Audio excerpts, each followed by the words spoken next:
Everson Gore kana kuti Everson Gore ndichibata zvangu mbira idzi. Chipo chakangouya uchigagara mandiri. Chipo chaMwari hapana anoziva kuti chinouya sei. Ini kwandiri ndoti chipo chedai chichishoreka nemunhu anofamba kunze uko. Asi kwandiri ndechitoti ndiMwari wangu nekuti ndiye akandipa. Mafambiro angu embira handina chandinacho pano chandoti chakabva kwakati kana chakabva kwakati, asi chakabva mumbira. Saka kureva kuti ichi chipo ichi. Saka muchiona ndichiti zvandiri pano apa ndine tuvana ndichitova kuti apa ndo pane ugutwa, apa ndo pane ugutwa nokuti inhaka. Vakuru vedu vaifamba so. Kuti mwana anofanira kuziva tsoka dzawakafamba. Ndakatanga ndine kuma 6 years. Ndichingoona mukoma wangu ainzi Paradzai Gore nabamudiki vainzi Pearson Gore vachidzidzisana. Asi pavaidzidzisana inini vaindirambidzawo sekuti vainditi ndiri mwana mudiki ndozonotadza kuchikoro. Saka ndaiti pavanodzidzisana ndo pandiri kuona ndotoona kuti vanga vachiridzana vachibata so kusvika ndagona ndaitozoita dzekuba kana vabuda vakuenda kunoraura kana kuti vakunogeza. Ndotosara ndakuridza nemo nokuti zvakatozovashamisawo baba mudiki vazosara vega mukoma asipo vashaya munhu wokuridza naye. Ndokubva ndati inini nobva nditibata hosho ndikati hosho ndozonotadza kuchikoro ndoda mbira chaidzo. Zvikatowanetsa zvikanzi bata mbira idzi ukadzitadza ndiri kurova. Nobva ndabata mbira, nobva ndaridza zanga, nobva vakanakirwa nayo. Nobva ndazoridza imwe yainzi gono unodzwa inoita sengano so. Ndairasa noti rimwe chete ndora vakandigadzirisa. Ndobva ndazoridza buka 10. Havana kunzwisisa kuti ko mwana uyu akazvitanga rini. Saka ndokutanga kwandakaita mbira. Zvino zvakatonetsa kuvabereki kuti kasi pane mwana akagarwa here. Vakazondimutsa kuri kuseni mangwana acho vachida kuona kuti paakaridza mbira nezuro angari here kana kuti kuseni kwacho ndikangobata mbira zvazviri.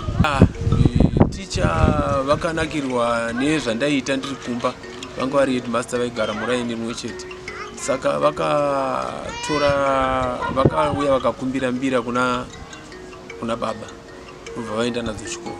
Indasvika kuchikoro vakanditi ndobva paspeech yavo pachikoro ndobva tanamata. Tapedza kunamata zvikanzi nhasi toda kuti mumbonzwa chivanhu chedu zvachaifamba chichiita, toda kudzidzisai chinyakare chedu.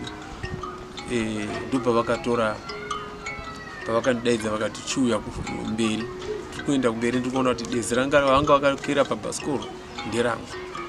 Vari kundipa mbira dzinoenda kutanga kuridza. Handina kutya, handina kudii. Ndakaridza mbira zvokuti ndikatoona kuti nemamwe maticha vanga vane zvavanga vainazvo.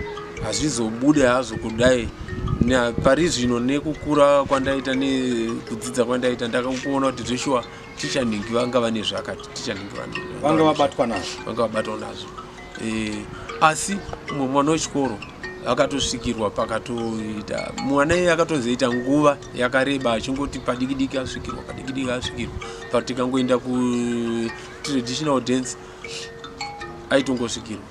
Vaimbi ndakatifambei nevakawanda. Pekutanga inonzi mvura musasa kuvaimbi vakuru ndakaenda kwa Thomas nokuti ndokwaka kune mukoma wangu ndiye akaita kuti ndiwane mapindiro. Ndichizobva ndichienda naJonah Sithole ndichizoridzana vana Robi vakazouya, vana Robi Chagumuka vakazouya tichitoti haiwa mune mavoisi akanaka uyai mupinde muchitova vachitouya tichitovadzidzisawo nevoisi kuti rinofambawo so, asi munhu aibata. Saka ndikaridzana Robi Chagumuka, ndikaridzana pana vamwe vana vama muchibvunza kudzidzisa kwandakaita vamwe vana Jonah Sithole, ndikaridzana naRobson Banda, vamwe vandakadzidzisa kuridza mbira, mumwe anonzi Nathan Chakuchichi, akatoita album rake rakatosumuka taurai jemwa murape, akatoitawo album. Hapana munhu wandakarekruta akatadza kuita album raisumuka. Ni pandabva kwa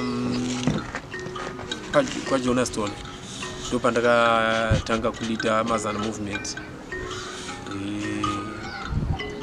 Zvazviri zvino ndakatoita dzinenge 3 months ndiri na coronation pa total yepakona pakoro park, ndo patairiesera nokuda kwokuti iye mazana ndiye anga nditi uya ulead ndichiramba chiti aiwa ina ndigona kuleada pedi kuma ndingangoti right now ndofunga ari kuma 16 uko, asi rekutanga rainzi munonzwa sei ranga rina kufa kwomukuru, paradzai botso